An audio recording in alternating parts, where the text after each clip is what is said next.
Hello everyone.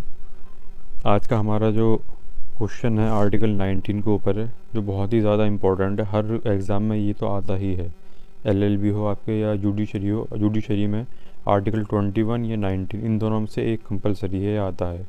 तो बहुत ही ज़्यादा इम्पोर्टेंट है ये आंसर हमारा। और फंडामेंटल राइट्स में भी सबसे ज़्यादा इम्पोर्टेंट यही दो आर्टिकल हैं, और भी हैं लेकिन सबसे ज़्यादा मेन यही है। तो हम डिस्कस करते हैं आज का जो हमारा क्वेश्चन है। Freedom of speech can be restricted only in interest of the ground given in Article 19 Clause 2. Explain above with suitable case laws in relation to the freedom of press। ठीक है, ये क्वेश्चन है, ये UP 2015, 1999, 1997 में आ चुका है, जिसका हम अब आंसर देंगे।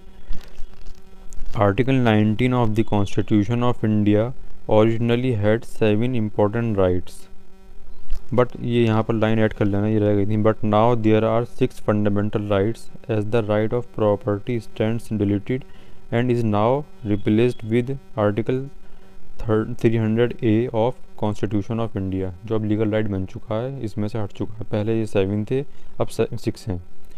Freedom of speech and expression is one of them. Freedom of speech and expression is guaranteed to all citizens of India under Article 19(1)(a) of Constitution of India, but the freedom is not absolute in nature. The freedom is subject to reasonable restriction which are mentioned under Article 19 Clause 2 of the Constitution। तो यही है कि article 19 में citizens को ये guarantee दी गई है freedom of speech and expressions की। ये जो हमारा आर्टिकल है सिर्फ सिटीजन ऑफ इंडिया को अवेलेबल है। फ्रीडम जो है हमारे सिटीजन्स ऑफ इंडिया को अवेलेबल है, उनको अवेलेबल नहीं है फॉरेनर्स को, जो नॉन सिटीजन्स हैं। और ये एब्सोल्यूट नहीं है, आर्टिकल 19(2) की रिस्ट्रिक्शंस हैं वो अप्लाई होती हैं इस पर। तो एज पर 19 clause 2 of constitutional reasonable restriction may be imposed on the freedom of speech and expression on the following grounds. तो ये कुछ ग्राउंड हैं आर्टिकल 19 क्लॉज 2 में, जिसके बेस पर freedom of speech and expression पर रिस्ट्रिक्शन लगाई जा सकती हैं। तो इंडियन इंटरेस्ट ऑफ फर्स्ट है sovereignty and integrity of India, second security of the state, third friendly relation with foreign state. ये तीनों आती हैं कंट्री स्पेसिफिक में। हम इसको 3 पार्ट में डिवाइड भी कर सकते हैं, पहले में country specific, second society specific, third individual specific. इससे याद करने में ईजी रहता है। तो ये स्टार्टिंग की 3 जो हैं ये तो हो गई कंट्री स्पेसिफिक, कंट्री के लिए हैं ये कुछ, सॉवरेनिटी इंटीग्रिटी के लिए, सिक्योरिटी के लिए एंड फ्रेंडली रिलेशंस के लिए। फोर्थ है public order, fifth decency, 6 morality, ये सोसाइटी स्पेसिफिक हो गई। 7 है in relation to contempt of court, 8 defamation, 9 incitement of an offence, ये इंडिविजुअल स्पेसिफिक हो गई। ये 2 को अलग अलग करके लिया गया है, वहाँ 8 ही ग्राउंड मिलेंगे आपको आर्टिकल 19 क्लॉज 2 में। देन इसके बाद इसको चाहे तो थोड़ा थोड़ा आप एक्सप्लेन भी कर सकते हैं अपने वर्ड्स में। मैंने एक्सप्लेन इसलिए नहीं करे क्योंकि ईजी है, आगे वर्ड अपने आप में क्लियर है। इसके बाद में आता है the expression reasonable has not been defined in the constitution. It is for court to determine the every restriction listed in clause 2 to 6 of Constitution. It means such restriction should not be arbitrary। इसके बाद कुछ important case laws हैं जो article 19 में बहुत ज़्यादा important हैं। Article ये प्री में भी आते हैं तो याद करने के हैं। फर्स्ट है Shreya Singhal versus union of India. Section 66A of IT act 2000 is derogatory to Article 19(1)(a) and such is arbitrary provision which breach the right of citizens to have freedom। इस सुप्रीम कोर्ट ने ये section हटा दिया था article 19(1)(a) के violation के उस पर। सेकंड है Anuradha Bhasin versus union of India. Any curtailment of internet access to be reasonable and within boundary laid down by 19(2) to 19 clause 6।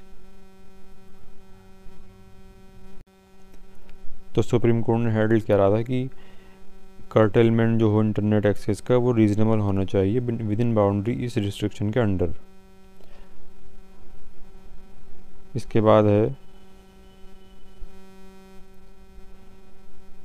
Freedom of speech and expression generally means the right to express one's own convictions and opinions freely by words of mouth, writing, printing, pictures, or any other modes. So freedom of press is also comes under these expression. यही है कि सिर्फ बोलना ही काफ़ी नहीं होता, freedom speech expression को इसमें माउथ से हो या राइटिंग या प्रिंटिंग, पिक्चर, ये सब इंक्लूड करती है, जिसके तहत फ्रीडम ऑफ प्रेस भी आर्टिकल 19 के अंदर आ जाता है। ये इंपॉर्टेंट प्री में भी आता है कि आर्टिकल 19 फ्रीडम ऑफ प्रेस किस आर्टिकल में आता है, तो उसका आंसर आर्टिकल 19 है। ये राइटफुल लिख रहा है कि ये शॉर्ट जैसे लिखे हुए हैं ना, आंसर में इस तरीके के एक्सप्रेशन यूज़ नहीं करने, फुल स्पेलिंग लिखनी है हमें। तो freedom of press, freedom of press has not been expressly mentioned under Article 19(1)(a) of the Constitution. Generally, freedom of press means freedom to print and publish. Freedom of expression includes freedom of press. It means right to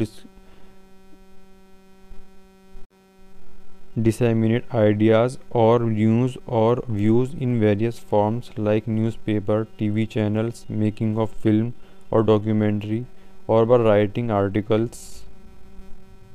तो ये सब चीज़ें इसमें include होती हैं freedom of press में। ये खाली फ्रीडम ऑफ प्रेस में यही नहीं है कि सिर्फ न्यूज़ वगैरह हो, मेकिंग ऑफ फिल्म्स और डॉक्यूमेंट्री और बाय राइटिंग आर्टिकल्स, ये सब चीज़ें भी इसके अंदर आती हैं।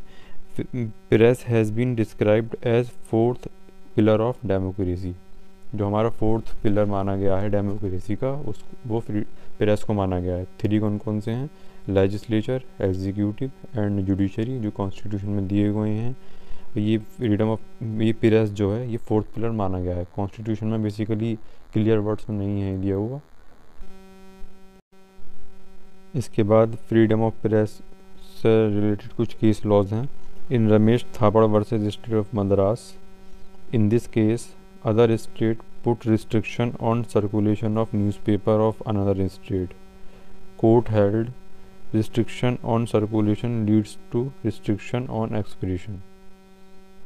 Circulation का रुकाना न्यूज़पेपर का, वो restriction on expression के अंदर आ जाता है। In Express Newspaper versus Union of India, Working Journalist Act 1955 challenged, which impose restriction for better service condition for people working in newspaper industry by giving Sunday and all national holidays and fixed minimum salary of workers, but problem was salary and loss due to these holidays. Supreme Court held that act is invalid and nothing wrong in it. Act is valid, act valid है, इसके अंदर कोई गलत नहीं है। ये इस तरीके की रिस्ट्रिक्शन लगाई जा सकती हैं, ये फ्रीडम ऑफ एक्सप्रेशन के ऊपर रिस्ट्रिक्शन नहीं है। इसके बाद आता है Sakal papers versus union of India. ये फेमस केस है काफ़ी। Court held fixing of pages and size and sale at particular price invalid.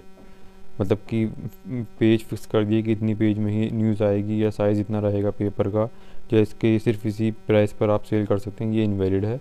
This kind of restriction is directly affecting fundamental right given under article 19(1)(a।